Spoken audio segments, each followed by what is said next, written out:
عبادت کیا ہے؟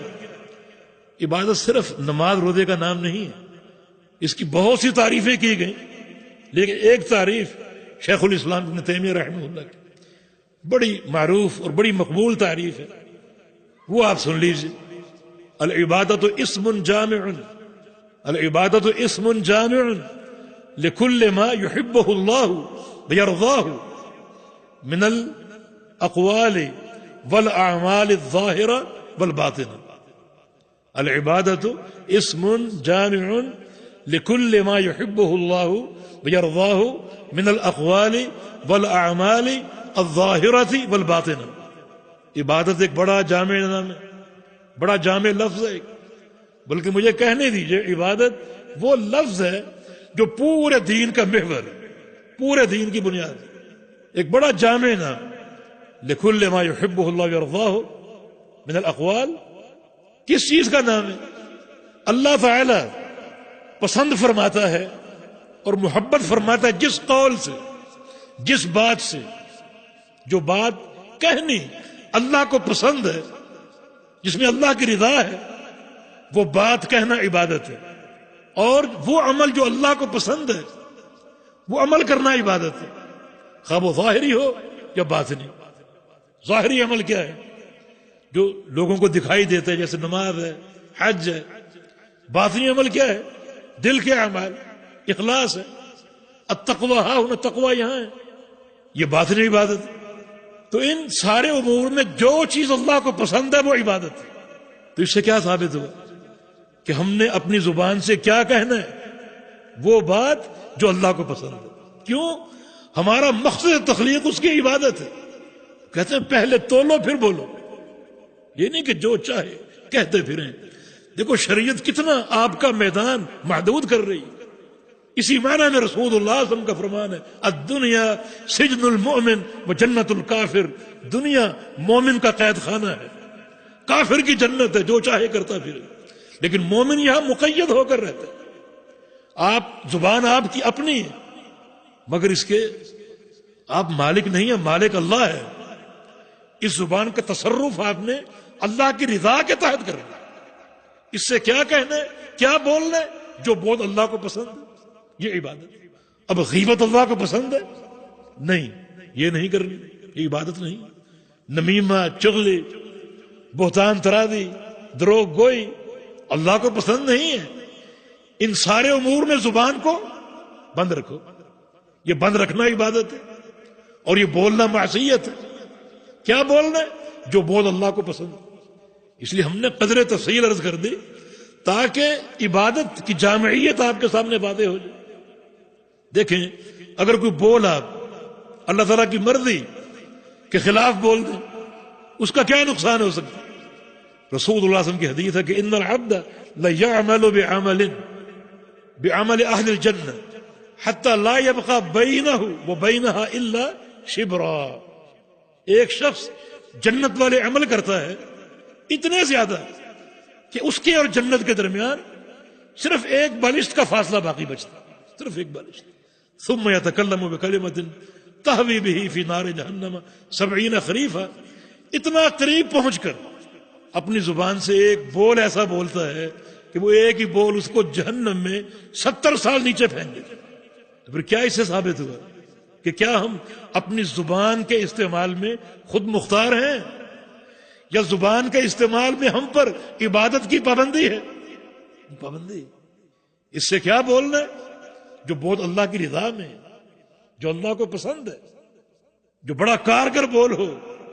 یہ باتیں بعض اوقات قیامت تک کے لیے صدقہ جاریہ بن جاتی. میں ایک مثال دیتا ہوں آپ. محدث اسحاق بن راہوے رحمہ اللہ تعالی تشریف فرماتے، ان کے سامنے ان کے شاگرد بیٹھے ہیں. ان میں سے ایک شاگرد امام بخاری رحمۃ اللہ علیہ. اسحاق بن راہوے نے کہا کہ کاش کوئی ایسا شخص پیدا ہو جو ایک کام کر جائے. وہ کام کیا ہے؟ ایک کتاب لکھے جو صرف صحیح حدیثوں پر مشتمل ہو، صرف صحیح حدیثوں پر.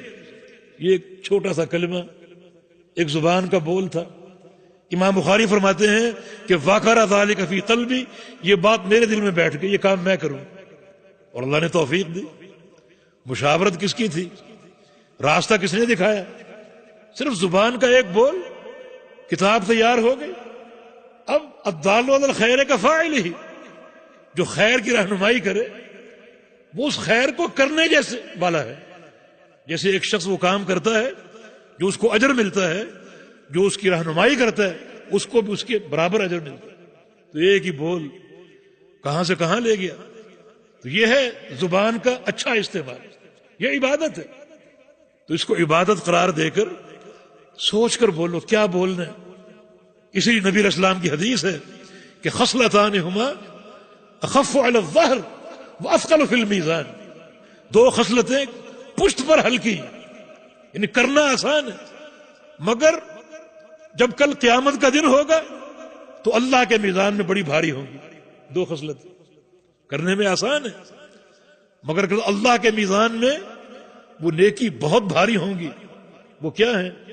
طول الصمت والخلق الحسن، ایک لمبی خاموشی، انسان کم بولے اور زیادہ خاموش رہے۔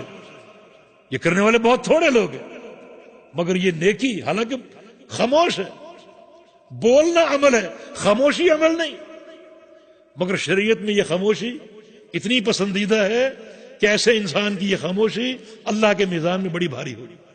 اور دوسرا والخلق الحسن، اچھے اخلاق، اچھے اخلاق، اثقل شیء فی المیزان الخلق الحسن، اللہ کے میزان میں سب سے بھاری عمل اچھے اخلاق۔